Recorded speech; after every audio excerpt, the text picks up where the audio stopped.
With the amount of research that must be done within the SCP Foundation, including tests on all the various anomalies currently in containment, it is only natural for Foundation staff to include some of the greatest scientific minds in the multiverse. Minds such as Dr. DrBright, who began his career as a human with only two outstanding qualities: his keen intellect and his absurdly poor luck, the latter of which was eventually resulted in his temporary demise and resurrection into the technically disembodied consciousness we know and love today. Though having his great mind transferred into the anomalous medallion SCP-963 has only made him more eccentric with time, DrBright might be the poster child for the ideal Foundation researcher, an out-of-the-box thinker with a flexible relationship to his own mortality and morality. Of course, DrBright isn't the only man of science out there who could be classified as an anomaly. As a matter of fact, one particular man on the Foundation's radar could easily claim such a status, and then go beyond it with his nasty habit of bragging about his accomplishments. That man is the self-proclaimed smartest being in the universe, Rick Sanchez. Seemingly the unemployed live-in grandfather of the middle-class Smith family, Rick spends his spare time traveling freely between outer space and different dimensions, assisted by his signature portal gun and a metric buttload of other gadgets of Sanchez's own design. Rick Sanchez has been sought after by the research team of the SCP Foundation on 3 occasions before. Once when the elderly scientist was scouted for a job interview, which he famously didn't take seriously.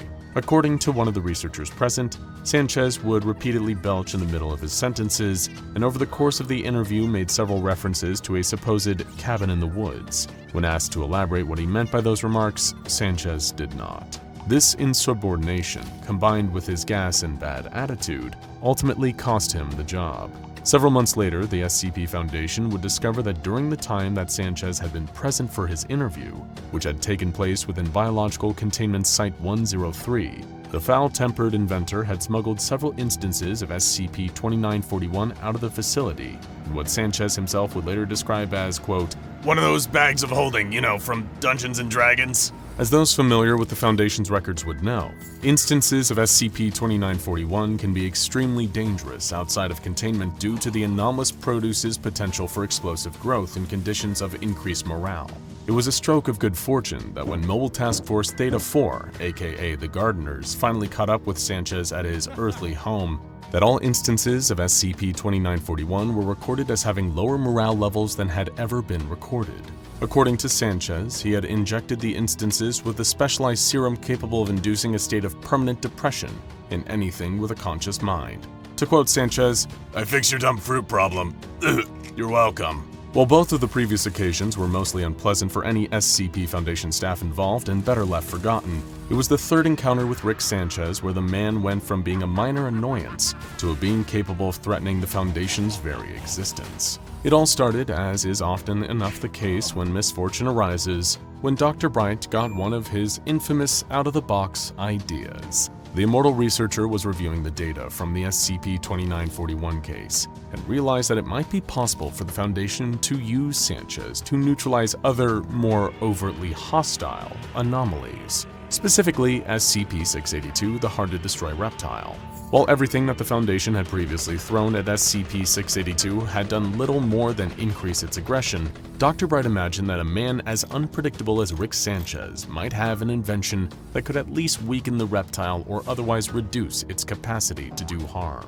Of course, the most delicate part of this proposed solution was securing the compliance of Rick Sanchez in the first place. While many researchers would rather deal with SCP-682 in its current state, rather than risk the involvement of such an unstable individual, Bright was surprisingly optimistic about his chances to obtain Rick's help.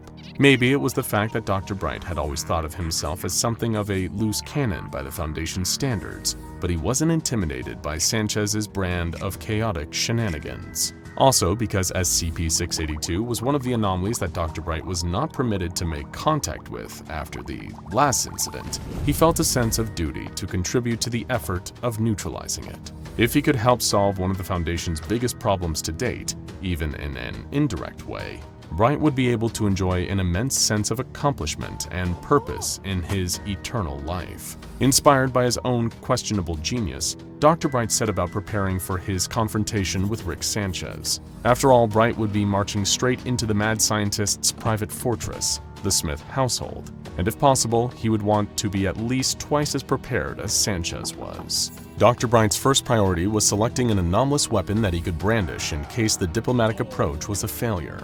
After considering his vast array of options, Bright eventually settled on SCP-3108, also known as the Nerfing Gun.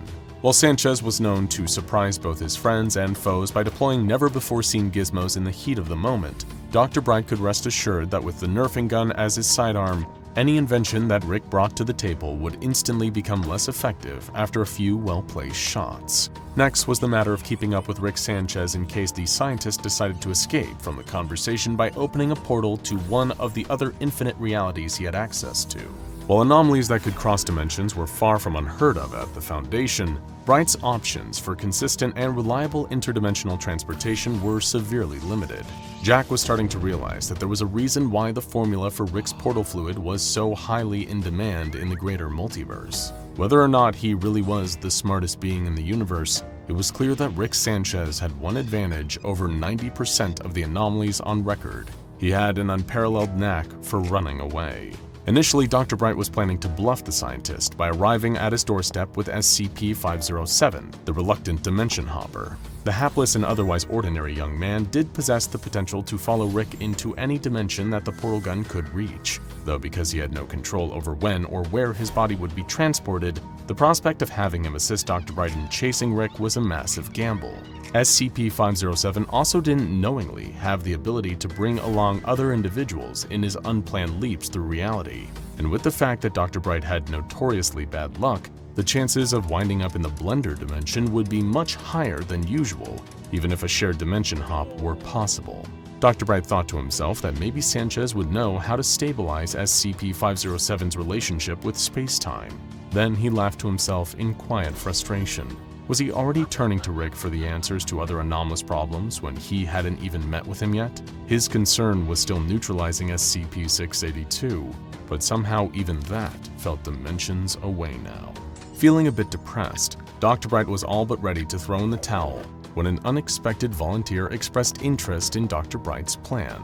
It was none other than SCP-343, God himself. God said to DrBright that he had been aware of Rick Sanchez prior to his confinement at the Foundation, and knew the man to be lacking in all forms of humility. He said that even when it came to the heavy responsibilities of creation, Rick had a tendency to view his own suffering in the same way he viewed his supposed better qualities, as yet another competition he was winning. To that end, SCP-343 believed that it was important that he visit Sanchez alongside Bright, in the hopes that a chance interaction with the alleged creator of the universe might humble the man, if nothing else. More crucially, SCP-343 was able to do the very thing that DrBright required for this plan to work: free and unrestricted interdimensional travel. SCP-343 warned DrBright that the use of such powers may alarm his so-called next-door neighbor in the other realities, but he also assured the immortal researcher that the beings that most closely resembled 343 himself tend to be generally reasonable. DrBright was a bit confused by that explanation, but he was grateful to have such a powerful and benevolent anomaly at his side if he was to face Rick Sanchez. With SCP-3108 in his hand, and SCP-343 ready and willing to assist should the situation turn sour, DrBright decided that his preparations were complete. He made his way to the Smith household, where Rick would be waiting for him. Fortunately, the man wasn't that hard to find, probably because he wasn't expecting company that day. When Bright arrived at the house, the door to the garage was already wide open. Inside was Rick Sanchez tinkering with some unknown piece of futuristic technology. DrBright knew better than to lead with any questions about Rick's new device, as the answer would probably be some kind of snarky non-answer. Instead, he chose to approach casually, with SCP-3108 behind his back. At this time, SCP-343 had chosen to make himself invisible, vowing to only interfere if DrBright needed to pursue Sanchez through dimensions. Before DrBright had even made it all the way up the driveway, Sanchez indicated that he was aware of the researcher's presence. The rogue scientist didn't even need to look up from his work, and while Bright couldn't quite comprehend what had been said due to an unexpected belch from Rick, he knew that he had been insulted somehow. Not one to be discouraged by mere words, DrBright introduced himself and explained that he was from the SCP Foundation. He reminded Rick of his history with the Foundation, and politely asked Rick if he was interested in doing some pro bono work for them, to which Rick snickered. It was clear that being vague wasn't helping his case, so Bright asked again, this time laying out in more detail the task that the research team wanted Rick to perform. Doing his best to avoid giving away any information that might indirectly compromise the Foundation, DrBright explained SCP-682 and its capabilities in the hopes that Rick might agree to see the creature out of a sense of scientific curiosity. Once again, Rick didn't even look in Bright's direction before saying, It's a big universe, and I've got better things to do than pick a fight with some lizard. If you want my advice, toss that thing out with the garbage somewhere and forget about it. That way it's not your problem, and it's definitely not mine. DrBright wasn't sure how to respond at first. He had heard that Sanchez was unreasonable, but he wasn't expecting the man to suggest that SCP-682 should be released from captivity. The recklessness of such a concept was shocking for a seasoned Foundation researcher, but there was something else. Rick Sanchez didn't seem at all fazed by the existence of 682. The way that the man spoke made it sound like an indestructible monster was beneath him. Could it be possible that Sanchez had faced far worse things before in his adventures through the multiverse? Or was he simply too apathetic to register SCP-682 as a threat? He could also be a fool, DrBright thought to himself, but he dismissed that notion immediately. If there was one thing the Foundation knew for sure about Rick Sanchez, it was that the man had to be some kind of genius, sane or otherwise. DrBright was intrigued, and at that moment, that feeling got the better of him. He proceeded to explain the death toll that SCP-682 was capable of, the inevitable loss of life which occurred every time the reptile broke free of containment. Rick gave another dispassionate answer. Again, it sounds like your organization specializes in taking things that would be better left alone and making them into you problems. If that's what lets you sleep at night, I'm not gonna stop you, but you can't convince me that it's a me problem. DrBright was at a loss. Surely Rick Sanchez knew that the sacrifices made to keep SCP-682 from escaping the Foundation were necessary to prevent innocent lives from being stolen. The entire point of keeping anomalies secured and contained was to protect humanity from beings like 682. If there were a better way, especially regarding one of the most deadly and malicious creatures that the Foundation had ever come across, naturally any researcher would want to take it. And yet, here was Rick Sanchez, mocking everything the Foundation stood for. DrBright had to laugh because he finally understood who and what the man he was dealing with now really was. As a former human turned immortal consciousness, DrBright had to reckon every day with the question of how to spend the rest of his endless existence. There had been times since his mind was copied into SCP-963 that Bright had been so consumed with boredom, he questioned whether it was meaningful to do anything at all with his days. After all, there would just come a point in the distant future where everything and everyone he ever knew would be completely gone. The entire world and most of the people and anomalies within it wouldn't last forever, and he'd probably still be here long after most everything else was gone. Until the necklace his mind was bound to was somehow destroyed, DrBright would live on indefinitely, until everything in existence turned to dust. Because of this heightened awareness of eternity, DrBright had forgotten what it was like to be on the other side of the nihilism he felt daily. He had forgotten that everyone else in the universe was afraid of meeting their end, including Rick Sanchez. That was why he couldn't help but laugh out loud in front of that man. He was laughing because, for all of Sanchez's intelligence, the man was powerless against his own nihilistic apathy and the powerful sense of worthlessness that came with it. Sanchez reacted swiftly to Bright's laughter, craning his neck towards the SCP researcher and asking, "What was so funny?" in a seemingly offended tone. DrBright simply responded, nothing," and added that coming here was a mistake. It's not as if Rick Sanchez was actually capable of helping the Foundation deal with 682. DrBright made that remark with as much sarcasm as he could muster directly to Rick's face. Rick was quick to snap back at Bright with the assertion that he could totally deal with their lizard problem. He just didn't feel motivated to. Just then, Rick's grandson, Morty Smith, came into the garage. He was about to ask his grandfather for help with his and his sister Summer's homework when he noticed DrBright standing by. Morty took one look at the medallion around DrBright's neck and immediately became excited from the sudden recognition. Oh geez, Rick, that's DrBright from the SCP Foundation, Morty said excitedly. Forget my homework, are we doing an SCP adventure today? Rick groaned in disbelief. No, we're not doing an SCP adventure, because I don't respect them or their weird obsession with imprisoning stuff, and neither should you.